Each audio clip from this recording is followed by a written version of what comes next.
Eggman calls out confidently. Sonic, Tails, and Amy expertly dodge blasts from his machine, narrowly avoiding the chaos it causes around them. Sonic is blasted back by a powerful stream of water, sending him to the ground.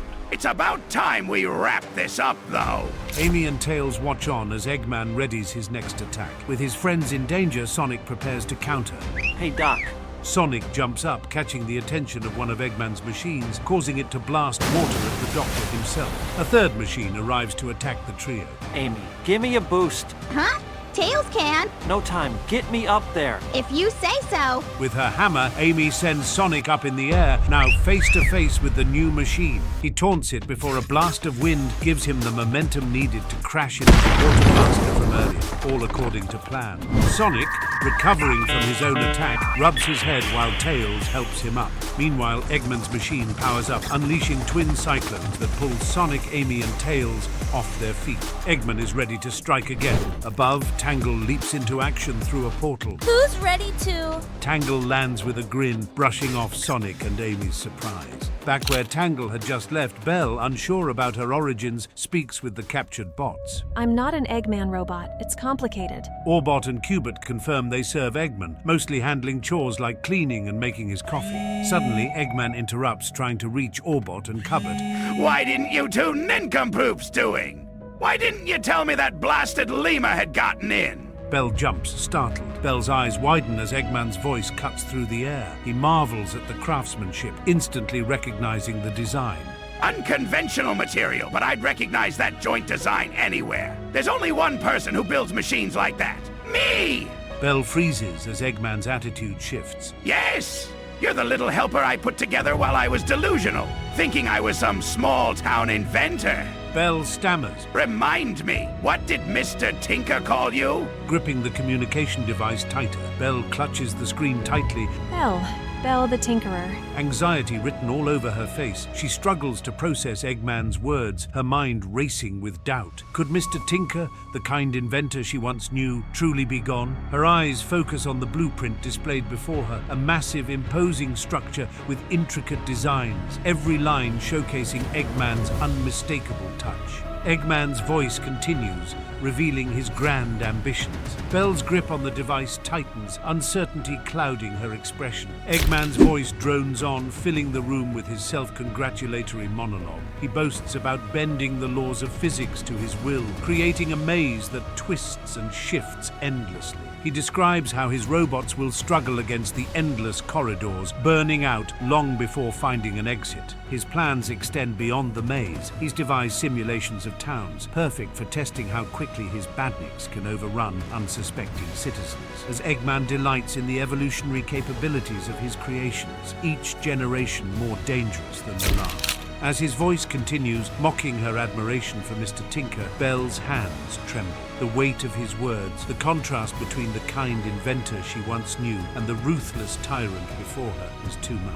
The datapad slips from her grasp, crashing to the floor with a sharp crack. Belle falls to her knees, tears welling in her eyes as Eggman's words echo in her mind. But before she can process her emotions, a crackling sound pulls her attention to the portal beside her. The energy field flickers erratically, arcs of electricity snapping through the air. Orbot and Cubert casually observe, noting that prolonged exposure to the field can lead to a dangerous feedback loop, an uncontrollable expansion followed by a catastrophic collapse. Belle inches closer, eyes locked on the swirling energy. She needs to act fast before it spirals out of control. Back to the battlefield. With Tangle's help, the group makes light work of Eggman's machines. Ooh, whoa. That's a new look. It's nice to branch out from time to time. Hey, does Eggman seem awfully quiet to anyone else? What have you animals been doing to my beautiful machines?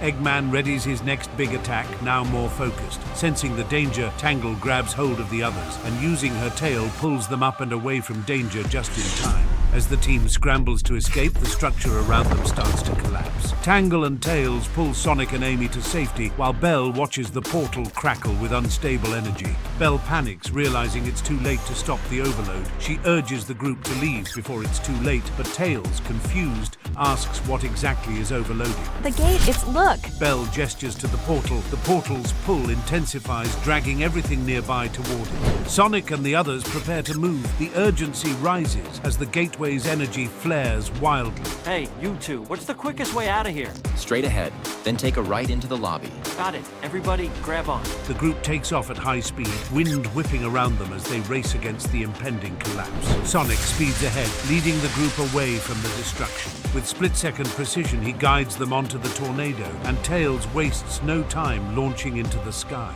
The plane roars forward, cutting through the turbulent air while the chaos behind intensifies, the portal crunching in on itself. They soar to safety, leaving the destruction in their wake. Eggman's malfunctioning device sparks wildly, energy surging beyond control. A blinding zap strikes his headgear, sending him reeling back in pain. Gah!